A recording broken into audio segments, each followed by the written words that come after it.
So, in the first two parts, we have gone through the chapter where we come to know about Dr. Sadao.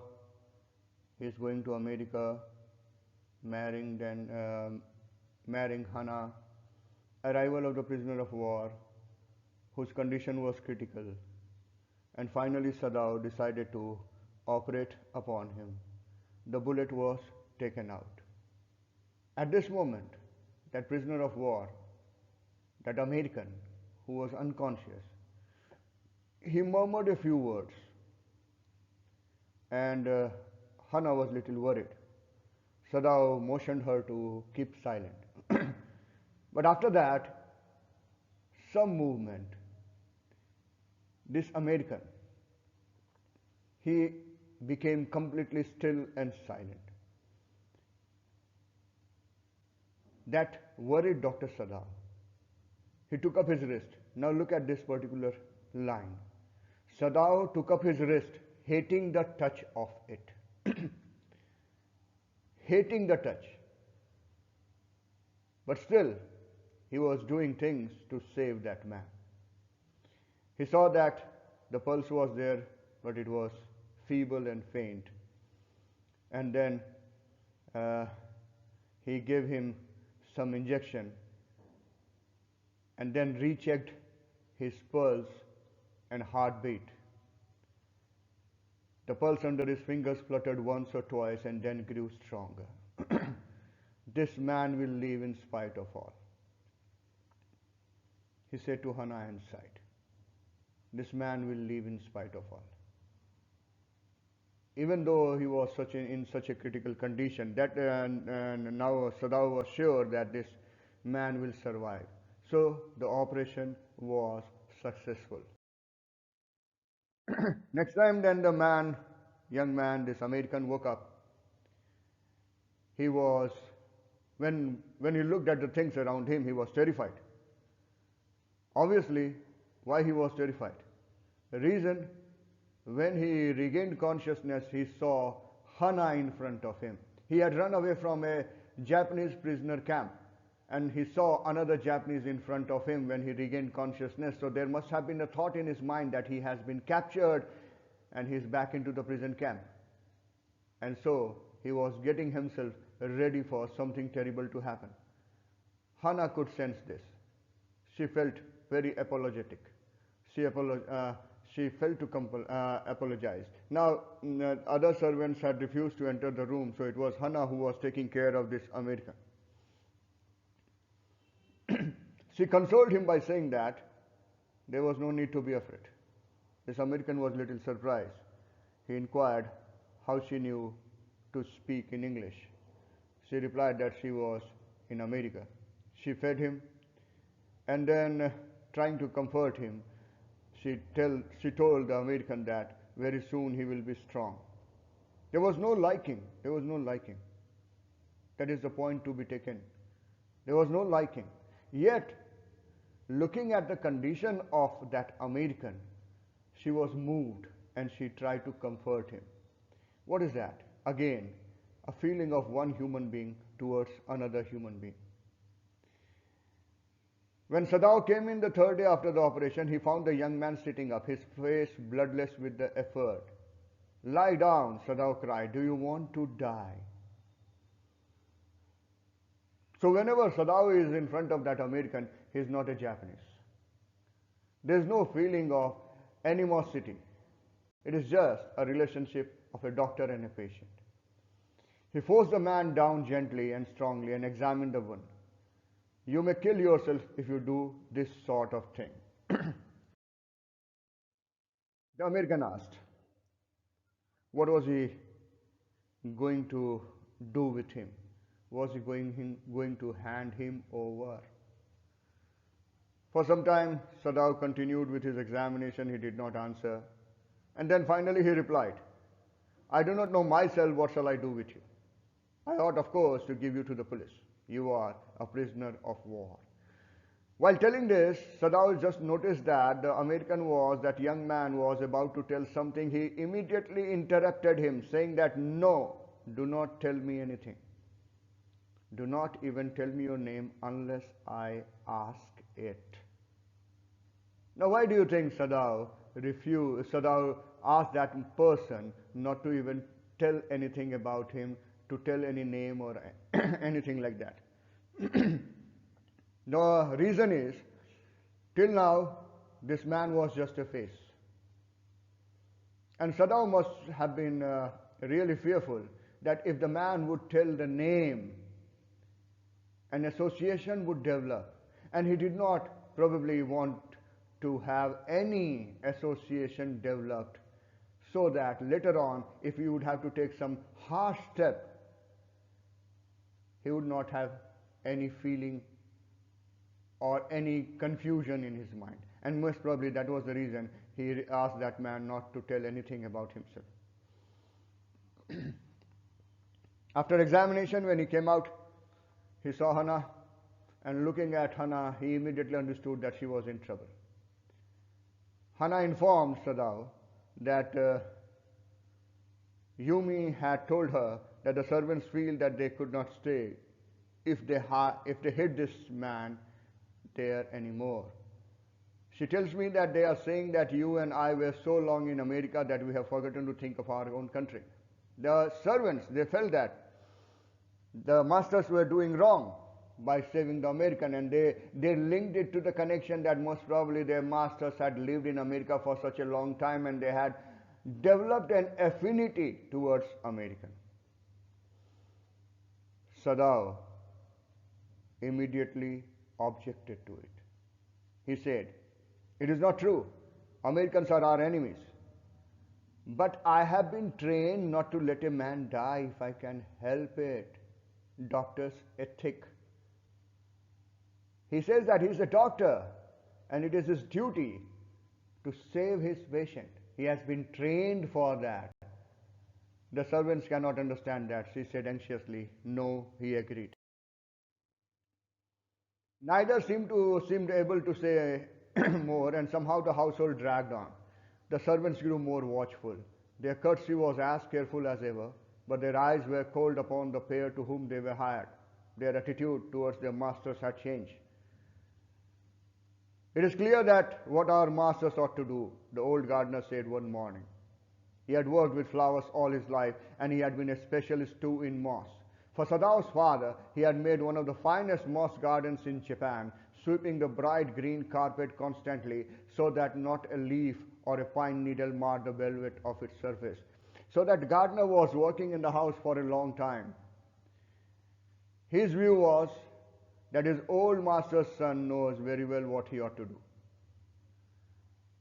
He felt that when that American was so near to death, why did not he let him bleed to death?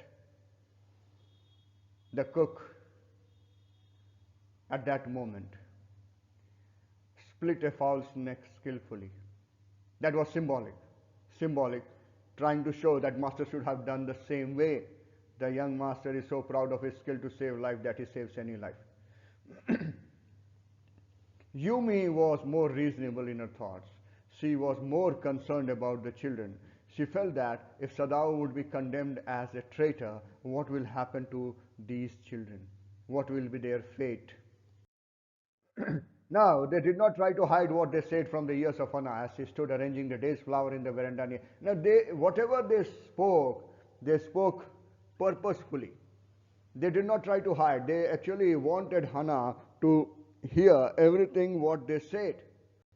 Hannah also knew that they were right in most of their being. But there was something in herself which she could not understand. It was not sentimental liking of the prisoner. She had come to think of him as a prisoner. She had not liked him even yesterday when he had said in his impulsive way, "Anyway, let me tell you that my name is Tom." She had only bowed her little distant bow. She saw hurt in his eyes, but she did not wish to assuage it, lessen it. Indeed, he was a great trouble in this house. As for Sadao, every day he examined the wound carefully. The last stitches had been pulled out this morning, and the young man would in a fortnight be nearly as well as ever. Sadao went back to his office and carefully typed a letter to the chief of the police reporting the whole matter. On the 21st day of February, an escaped prisoner was washed up on the shore in front of my house. So far, he typed. Then he opened a secret drawer of his desk and put the unfinished report into it. Now, something significant happened seventh day after the letter was written. In the morning, the servants left. When Hannah woke up, she saw that no household work was done. She immediately understood. She came out, she saw that all the servants, the gardener, cook, Yumi, they had packed up their things. But Hannah did not say anything to them, though she was a little bit terrified because they were going out of the house. She paid them off, thanked them for all that they had done for her. They were crying. They were crying. Who were crying? The servants. They were not happy to leave the house. And the gardener had served that house from the time when Sadao himself was a little child. They were all unhappy. They were all very sad. But then, why they were leaving? Reason was, they were simple people. And they knew that their master was sheltering a prisoner of war. And if he would be found out, they would all be in trouble. So it was that fear of trouble they would be caught into if the things got out that made them leave the house. Yumi was very much attached to the children. While going, she told Hannah that if the baby misses her much, she can always call her, and she very well knew where she lives. Hannah thanked her, but she made a decision that she would not send for Yumi in any case. She made the breakfast and Sadao helped with the children. Neither of them spoke of the servants. But after Hannah had taken morning food to the prisoner, she came back to Sadao. Why is it we cannot see clearly what we ought to? She asked him. Even the servants see more clearly than we do. Why are we different from other Japanese? Why we look at the things in a different manner? Even the servants are clear in their thoughts. Sadao did not answer. He went into the room, examined, and then instructed the prisoner that he may get up on his feet, initially for a short period of time, then a longer period. That would help him regain his strength as quickly as possible. He saw the flicker of terror on the young face that was still very pale. Why was that flicker of terror? Maybe he felt that doctor was suggesting him that once he got his strength back, either he would be asked to leave or maybe the doctor would hand him over to the authorities. Anyway, he said, okay. And then he said, I feel I ought to thank you, doctor, for having saved my life. But Sadao said, don't thank me too early. Again, there was terror in the boy's eyes. Don't thank me too early. Maybe you don't know what am I going to do. That was actually the message. The scars on his neck were crimson for a moment. Those scars, what were they? Sadao did not ask. In the afternoon, the second thing happened. On the same day. In the morning, the servants left. In the afternoon, while Hannah was working in the garden, a man in uniform arrived over there. Now, looking at that man in uniform, Hannah was completely terrified. The first thought that came into her mind was the servants had left in the morning. Had they informed the authorities about the presence of a prisoner of war in the house? She was really so scared that she could not speak anything, and she immediately went to the place where Sadao was sitting in his study. She was out of her breath because of that fear and all that. She could not even speak to Sadao. She just pointed towards the man who had arrived over there. When Sadao saw that man in uniform, he asked what was the reason. The man said that the general was in pain and he had been summoned to the palace. When Hannah heard this, she was relieved. It was not to arrest Sadao, but it was just for another reason. When Sadao came to say goodbye, she was in kitchen, but doing nothing. The children were asleep, and she sat merely resting for a moment, more exhausted from her fright than from work. She told Sadao that she thought they had come to arrest him. Sadao could see that tension, that mental torture under which Hannah was going through. He looked at her and said, I must get rid of this man for your sake. Somehow I must get rid of him. So here we see mixed feelings everywhere. On the one hand, this young American is considered to be a menace, a trouble, an enemy. But on the other hand, we see Hannah moved by the condition of that American, Sadao treating him, trying to save him. So on one hand, when they are away from the prisoner, they are thinking like a Japanese. This is wartime, and he was their enemy. But when they are near him, it is just a feeling of one human being towards another human being, a feeling of a doctor towards his patient. This dilemma, this contradiction, this conflict is throughout in the story.